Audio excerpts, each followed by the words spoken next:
जब ऐसा लगे कि ये रिश्ता मेरे हाथ से निकला जा रहा है।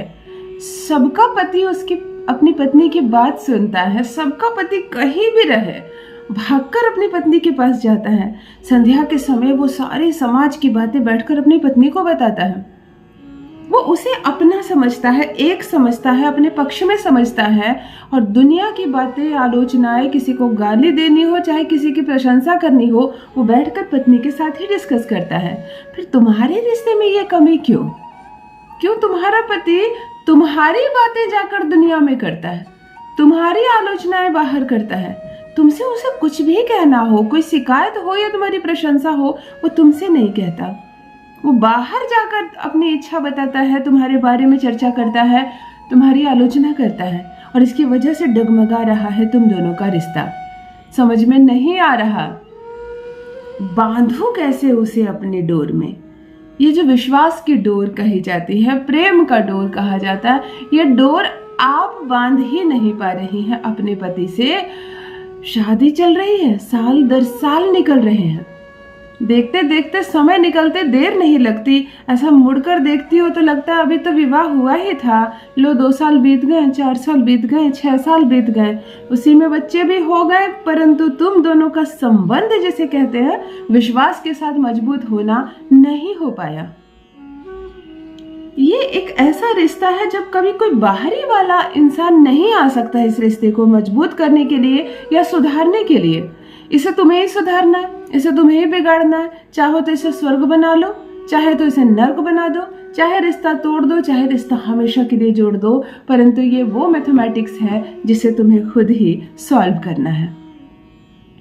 तो जब कुछ ऐसी समस्या हो जिसे सिर्फ तुम ही सॉल्व कर सकती हो, तब जरूरत है सही जानकारी की।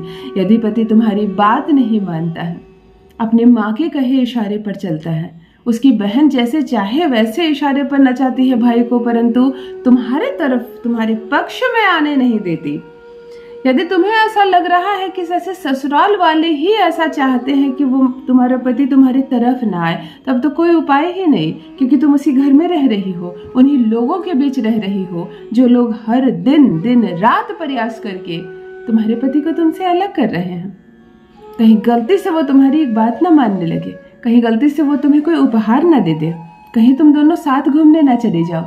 किसी की शादी का कार्ड आता है, तुम्हारे पति अकेले जाता है क्योंकि सास ने मना कर दिया है, तुम नहीं जा सकती। साथ जाने से, बहुत सारी बातें करने से दोस्ती भी तो बनती है, और यही दोस्ती खटती है, चुभती है कुछ लोगों को, और नहीं चाहते हैं कि पति और पत्नी के बीच प्रेम बढ़े, सामंजस्य बढ़े। तो यदि तुम्हें शिकार हो इसी चीज की, तब आज का यह उपाय आपके लिए। जब भी हम किसी का वशीकरण करते हैं, जब भी हम किसी को अपने वश में करने के लिए किसी मंत्र की सिद्धि करते हैं, तो हमें सबसे ज्यादा जरूरी होती है या तो पति की तस्वीर या तो पति का कोई ऐसा कपड़ा जिसे उन्होंने पहना होगा। इन दोनों के अलावा जब भी हम वशीकरण करते हैं तो वो बहुत कम असर करता है, क्योंकि पति का ऑरा नहीं होता है उसके साथ। तो आज मैं तस्वीर से आपको एक वशीकरण सिखा रही हूँ, एक मंत्र और पति की एक फोटो। लो, हो गया पति हमेशा के लिए अपने वश में। फिर सास भड़काए चाहे ननद कुछ भी कहे, तुम्हारे और तुम्हारे पति के बीच कोई नहीं आ सकता। ये बहुत खूबसूरत रिश्ता है, ये विश्वास के साथ आगे बढ़ता है। ये इतना सुंदर रिश्ता है कि समाज का कोई भी इंसान पति और पत्नी के बीच नहीं आ सकता जब अंडरस्टैंडिंग दोनों के बीच बढ़ जाए। लेकिन यहाँ तो बात बात पर पति तुम पर ही शक करता है, तुमसे ही झगड़े करता है, दिलों के बीच दूरियां बढ़ रही हैं समस्याएं। समझ में नहीं आ रहा कैसे बांधो पति को अपने डोर से। तो चलो, एक मंत्र और पति की एक तस्वीर बांध देगी हमेशा हमेशा के लिए ये डोर मजबूती से। पति तुमसे अलग नहीं जा पाएगा। जान लीजिए प्रथम मैं कौन हूँ। नमस्कार दोस्तों, मैं हूँ खुशबू सिंह। बहुत स्वागत, बहुत अभिनंदन करती हूँ आप सबका अपने YouTube चैनल ज्योतिष ज्ञान में। कैसे हैं आप और घर में सब कैसे हैं? मेरे कमेंट सेक्शन में जय माता दी, हर हर महादेव अवश्य लिखें। अपनी खैरियत मुझे जरूर बताएं। पढ़ती हूँ हाथ की रेखाएं, पढ़ती हूँ जन्म कुंडली, और आप कुछ ना कहें तो आपका चेहरा भी पढ़ लेती हूँ। कर्म है, कृपा है ऊपर वाले की, प्रेम है आप सबका। जुड़िए ज्योतिष ज्ञान चैनल से। जो भी नए भाई बहन चैनल पर पहली बार आए हो, मेरे वीडियो को पहली बार देख रहे हो, मुझसे प्रथम बार मिल रहे हो, चैनल को सब्सक्राइब करें, इस परिवार का हिस्सा बनिए। दिल नहीं टूटने दूंगी, एक भी घर नहीं टूटने दूंगी। विगत 15 वर्षों से ज्योतिष ज्ञान प्लेटफॉर्म पर यही प्रयास किया जा रहा है कि आपका घर ना टूटे, कभी आपका तलाक ना हो, कभी आपका दिल ना टूटे और ये रिश्ता कभी भी अलग ना हो। ख्याल रखिए, अपने आप को मुस्कुराता हुआ देखिए। आप सुंदर हैं, आप शक्तिशाली हैं, आपसे कभी कुछ नहीं बिगड़ेगा। हमेशा इसी सकारात्मक सोच के साथ आपको रहना है। आज एक छोटा सा वशीकरण सिखा रही हूँ, परंतु अद्भुत है, चमत्कारिक है। माँ कामाख्या देवी का एक मंत्र है जिसे आपको सिद्ध कर लेना है अपने पति की तस्वीर के साथ। उसके बाद कहते हैं ना कि तोते में उस राक्षस की जान बसी थी, बस वही हाल हो जाएगा। इस तस्वीर में आपके पति के प्यार बसेगा। जैसे देखोगी इस तस्वीर को निकालकर, वैसे ही पति को देखने की इच्छा होगी तुम्हें। जितना प्यार करोगी इस फोटो को, जितनी मीठी बातें बोलोगी, वैसे पति आकर तुमसे बोलेगा और एक दिन में तुम इसका चमत्कार देखोगी। क्या करना है, ध्यान से सुनो।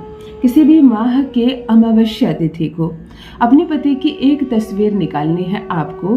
तस्वीर मोबाइल पर नहीं होनी चाहिए, कागज के फॉर्म में होनी चाहिए। अपनी सिंदूर दानी से थोड़ी सी सिंदूर, एक चुटकी सिंदूर लेकर संपूर्ण फोटो पर ऐसे छिड़क देना और सिंदूर से मल देना फोटो को। सिंदूर लग नहीं जाएगी फोटो पर, क्योंकि सिंदूर और फोटो का कोई कॉम्बिनेशन नहीं है, परंतु सिंदूर से फोटो को आप क्लीन, कहते हैं ना क्लींजिंग पहले करो तभी नेगेटिविटी हटेगी। आपने सिंदूर से फोटो की क्लींजिंग ही की है। तस्वीर को उत्तर या पूर्व दिशा की ओर ऐसे रखें जिसके ऊपर आपकी नजर अच्छे से जा सके। आपको तस्वीर देखकर कहना है, ओम नमो कामाक्षी देवी अमुकी में वशम कुरु कुरु स्वाहा। अमुक जहां पर मैंने कहा वहां पति का नाम लेना है और 108 बार लगातार तस्वीर में अपने पति की आंखों में आंखें डालकर इस मंत्र को अभिमंत्रित कर लेना है। ना दिया जलाना है, ना जल रखना है और ना ही कुछ और करना है। आपने इस फोटो को अभिमंत्रित किया। एक नई कॉपी या नई डायरी लाना जिसमें कहीं भी कुछ नहीं लिखा हुआ हो, बीचों बीच खोलकर इसे तस्वीर को अंदर रख देना। लो, आ गई वो तोता आपके हाथ में जिसमें उसकी जान बसती है। अब आपको जब इच्छा हो कि मैं अपने पति से मीठी बातें करूं, तस्वीर को कुछ अच्छा कहना, पति भाग कर आएगा आपसे कुछ अच्छा कहने के लिए। तस्वीर की तरफ प्रेम से देखना, देखो कैसे छुप छुप कर पति तुम्हें देख रहा होगा। वो पूर्ण रूप से तुम्हारी मुट्ठी में आ जाएगा। जैसा तुम तस्वीर के बारे में सोचोगी वो तुम्हारे बारे में सोचेगा। यह एक टोटका भी है, कभी इसकी चर्चा किसी से मत करना। इस डायरी में या इस कॉपी में जिससे तुमने तस्वीर रखी है, हमेशा उसे सुरक्षित रखना, छुपा कर रखना। कुछ मीठा कहना हो उससे, कुछ प्रेम भरे शब्द कहने हो, तुम तस्वीर से कह देना, देखना वही सारे शब्द आकर तुमसे दोहराएगा। रिश्ता दिन प्रतिदिन सुधरता जाएगा, हो जाएगा मजबूत, पति रहेगा आपके वश में। अपना अनुभव मेरे साथ भी अवश्य साझा करें। बस मेरी बहनों, आज के लिए इतना ही। रखिए अपना ख्याल, रखिए अपनों का ख्याल। बहुत बहुत धन्यवाद।